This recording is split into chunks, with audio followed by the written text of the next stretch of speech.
respectful to your boyfriend or your girlfriend, but how do you attract his attention for him to realize, okay, now this is serious. I was trying to cut off her feelings and not hear her out, but she's insisting. For me, I know that the way to my husband's stomach is the way.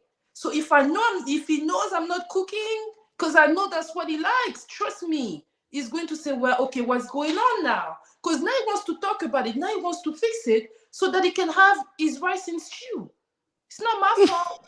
It's not my fault. If we could have had that discussion, and I didn't need to do that, right? But then again, that's not the only way, because I have many tricks. But this is one trick. Yeah, because I've lived with my husband, so I study the person. I know what works, I know what he likes, I know what he doesn't like, and I realize that if I want to be happy, I have to do what he likes. But it goes for me too. He has to do what I like. If my feelings are hurt as my husband, it is his responsibility to make me feel better. And if you're going to cut my feelings, you're not going to eat, or you're not going to have certain things. And hopefully it doesn't last too long. Hopefully this is a one situation so that we can both move on and be happy. Do you know what? I love this conversation. I think this is a brilliant conversation. And thank you, Sean, for sharing as well, because I think this is a brilliant conversation, right? So I love this because it gave us a really good example of us in relationships. Very much like yourself, Sammy. I understand where you're coming from. Sean understands where you're coming from. We understand that method of how it works, but that method is called attrition. Eventually, it will lead to a tear that can't be repaired. And I say that because when we want to communicate, we have to communicate in an assertive manner, not an aggressive manner. Assertion means that it's a win-win, and aggression means it's a win-lose. And actually, and this is a good quote to say, when you don't cook, you're sitting on him. He ain't getting up, but neither are you. If you don't cook, that's fine. He don't eat, but neither are you now. Or at least if you do cook and you cook for yourself, what you may not see in the realms of that moment is you're starting already to start to put in the nails in a coffin, because you've already started distancing yourself from the person. Understandably, I get it. Listen, you all know my dark arts. I think Sam is living a little bit of dark arts, and what you've seen is how it works. Just a little bit, just a little bit. And listen, we get it because we see your dark arts has some results. So you're going to keep on doing it.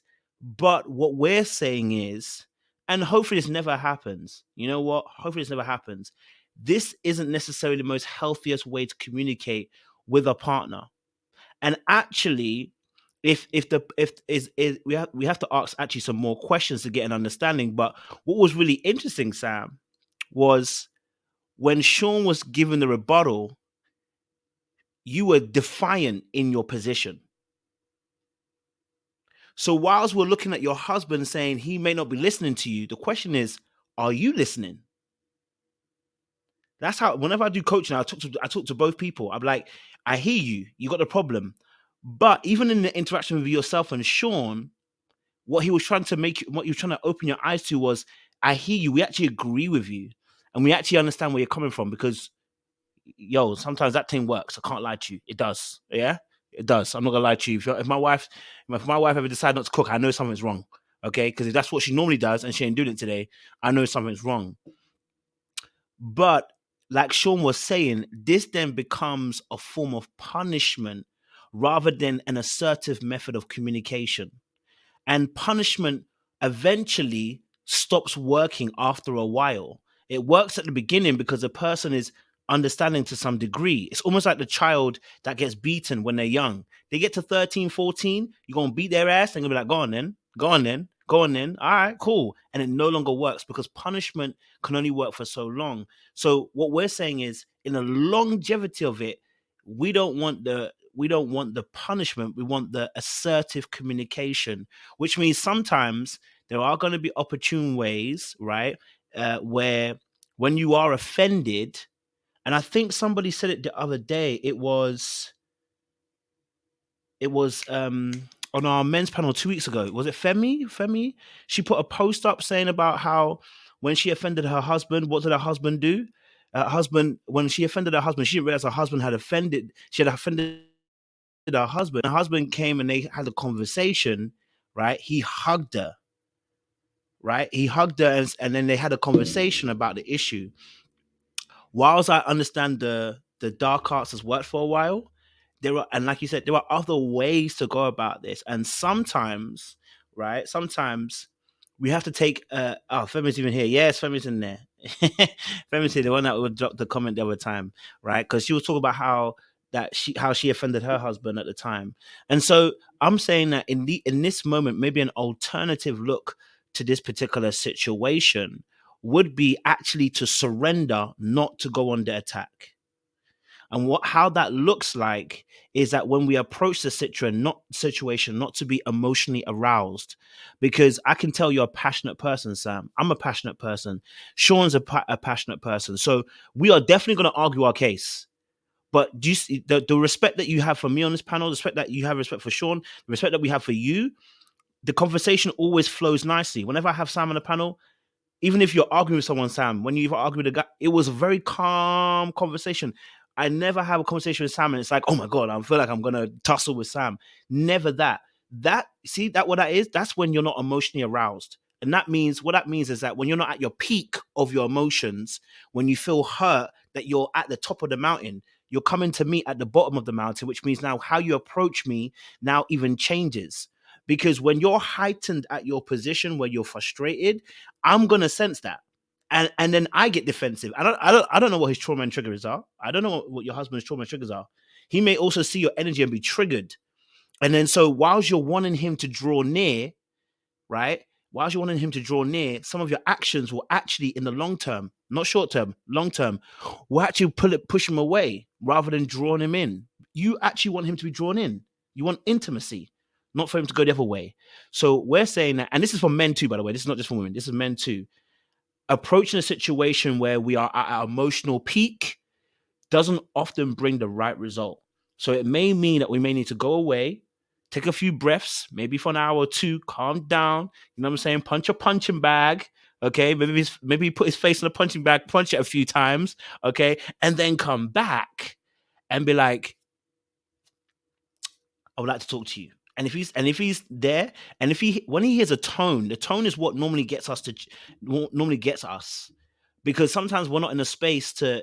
We'll hear your tone and you're like, she's emotional, and I'm really not trying to hear the conversation right now. And then we're being insensitive, and we're also wrong, right? Because we really should have told you, like, maybe it's not the right time to talk. But your tone alone will tell us what kind of conversation we're about to have. Just like everyone knows the tone when you're in trouble by your mom and dad. But the way they call your name, it ain't a reward. It's a punishment. Or you ain't done something. The way they say your name in a particular tone, they know. So you already, when you hear a tone from your parent when they call your name, how does your body respond? Immediately you brace yourself. You're ready for impact. So when you go to have a conversation with your parent, you're already ready. Whatever they're going to bring, either you got an excuse or you're going to have your lines ready, or you know what? You might have to even try to play a bit of manipulative tactic to get out of the situation. You're already bracing yourself based on how they've called you.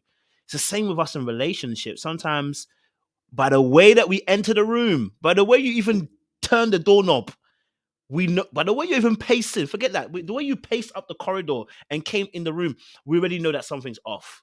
It's about to get mad. And so sometimes the other person can also respond to that energy, and they're ready now. They're ready for brace and impact. And maybe you said silent treatment. What if his trigger reaction also is to avoid the conversation? What if his trigger or trauma is to go, do you know what? I'm just going to subdue the conversation because I don't want to have it. Then now both of you lose, because of course you're not going to cook. I hear that. You might not cook, you might not clean, you might down all the tools, like you're going to go on strike, right? But the reality is, when people go on strike, they don't get paid, and I don't get my train, I don't get my bus. So we all losing here. Do you see? So even though we go on strike for the better cause, we both lose. You know. So that's me saying it. But I don't know. let me get your response as well, because this is a conversation. It's not a one-way thing. This is not the impact. What's your thoughts? Because it's a conversation, and I appreciate you, Sam, for being honest and transparent. Thank you. It helps. Oh no, go for it, Sam. Go for it. Yeah. Sorry. Sorry, I thought you said show, and then I was like, oh, I My thought I. bad. Sorry. My bad. I agree with you. The problem is that when you've tried both ways, and you end up being in a situation where what you said, dark hearts. I've never heard that before, but when dark heart works, what do? And then it's true what you said about like when a child get beat up a lot, they get used to it. That's why I have many tricks. That's comes to that. That's why I have many tricks.